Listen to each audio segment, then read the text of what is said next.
both sides, both minorities, do not accept the idea of dividing this piece of land, which is, by the way, the only way to preserve our identity as a Jewish democratic state.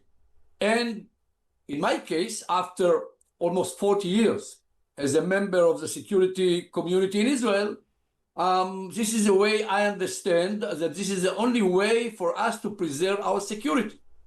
Now, Netanyahu today doesn't care about our future.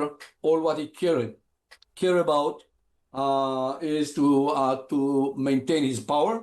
Israeli Prime Minister Benjamin Netanyahu has defended his decision to move ahead with a plan for the military takeover of Gaza City.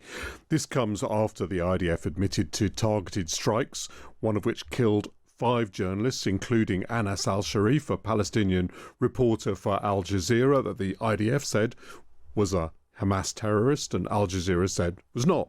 Our next guest joins from Netanyahu's domestic opposition, calling for an alternative solution to Netanyahu's plans. He believes Israel's answers should be a two-state solution headed by new leadership if it doesn't want to face the risk of an endless war. We're joined by Ami Ayalon, who's the former head of Shin Bet and the Israeli Navy. Thank you very much indeed for joining us.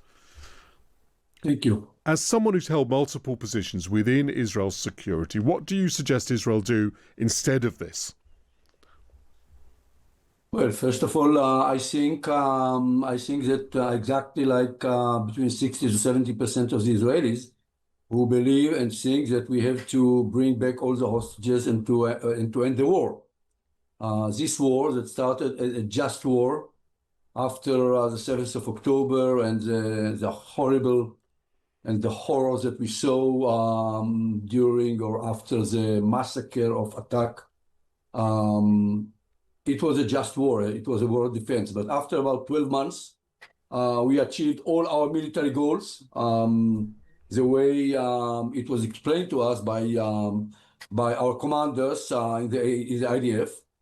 And this war does not have any political goal, which means we never discuss the day after. We never discuss the day after because once we start this discussion, it will not be a discussion. It will be a major debate between the Israeli tribes. And in this case, the Israeli government is in minority. Israeli government today is led by the most extreme right wing of the concept of Judaism.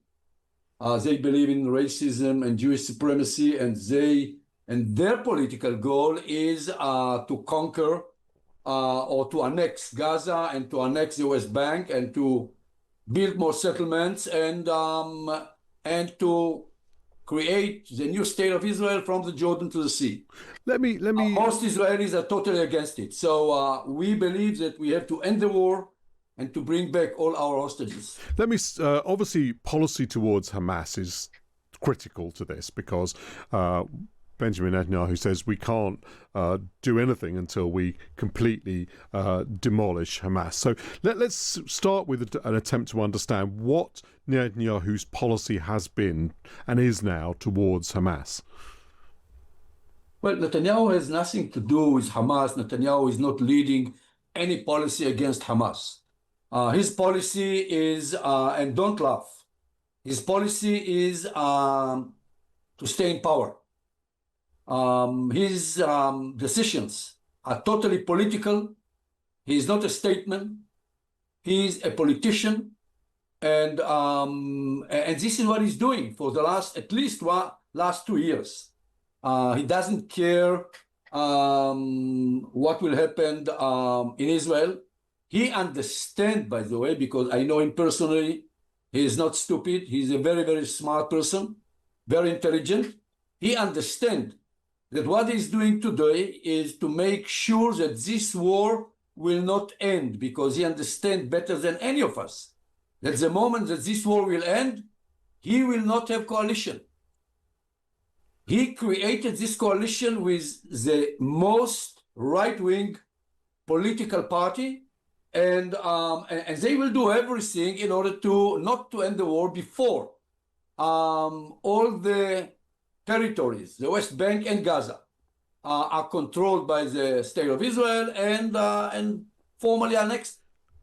So some people have suggested that there's a sort of a symmetry between Netanyahu's position and Hamas's, even though they're at opposite poles. Hamas wants to carry on the war even when they're completely defeated in order to retain as much control as they possibly can and to kill as many Israelis as they possibly can. Netanyahu needs Hamas because otherwise he'll be pushed towards a two-state solution which will break his coalition. So that's a caricature of the situation. How would you respond to that caricature? It's I agree, but I want to give it another dimension. Look, the dream of Hamas, the vision of Hamas, is to create a Palestinian state from the Jordan to the sea, which is controlled by Sharia. Like Sharia, Islam is the constitution, and the dream of Smotrich and Ben-Gvir is opposite, is to create Israel, the state of Israel, from the Jordan to the sea. So both sides, both minorities, do not accept the idea of dividing this piece of land, which is, by the way, the only way to preserve our identity as a Jewish democratic state. And in my case, after almost 40 years as a member of the security community in Israel, this is the way I understand that this is the only way for us to preserve our security. Now, Netanyahu today doesn't care about our future. All what he care about is to maintain his power. I think that about 2 years ago, when he was executed, his trial started. He understands that the moment that this war will end, he is losing his coalition because Smotrich and Ben-Gvir will leave his coalition, and we shall have to go to elections. Well, and it means for him that he might find himself in jail. So for him, this is the policy. Let me try and make sure that I've at least sort of got the counterpoint in, and you can answer it. Yes, the counterpoint is it's naive to think you can form a two-state solution with any state which includes a large amount of Hamas activists and terrorists in it. Right. So although you and I both believe in a two-state solution, as a British Jew, I've talked about it often in my columns in the Times, the response to that is, well, it's all very well for you to say that sitting in London, but it's completely unrealistic. How would you respond to that sort of counterpoint? You are totally right. But the problem, your only mistake, that you look and you try to understand the present. I don't think that the present is very, very important, because finally, in order to shape the present, we have to jump into the future and to ask ourselves a very simple question. What do we want to be as people in 40, 20, or even 10 years from now? And then to go back and to start to create our policy. If you see the reality, if you see the present, and you say, well, everybody hates everybody, everybody is killing everybody, and okay, there is no solution. So yes, okay, the promise that this war will not end. And I can promise you, because, today most Israelis believe that all Palestinians are Hamas, and most Palestinians believe that all of us Israelis are Smotrich and Ben-Gvir. So this is the energy, this is the fuel that will ensure that this war will last forever. How viable? There are too many millions Palestinians and too many Israelis or Jews, so it will last forever.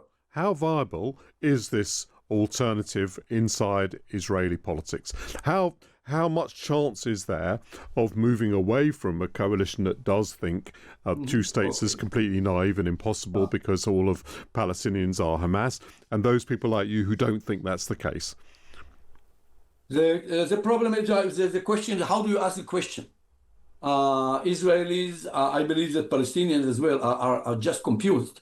Again, as I said, most Israelis believe that Palestinians are Hamas, etc., and vice versa. But if you ask, okay, what do you want to see now? Most Israelis will tell you we want immediately to bring back all our 50 hostages, the living hostages and those who died, and to end the war.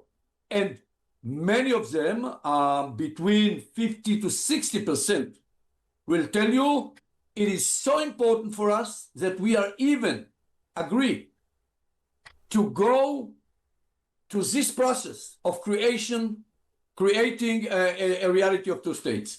Most Israelis see it as a price. I'm a minority, not when it comes to the reality of two states, but by explaining to the Israelis that it is not a liability, it is not a punishment, it is the best future that we can wish for ourselves, because this is our only opportunity to preserve our identity as a Jewish democratic state and our security.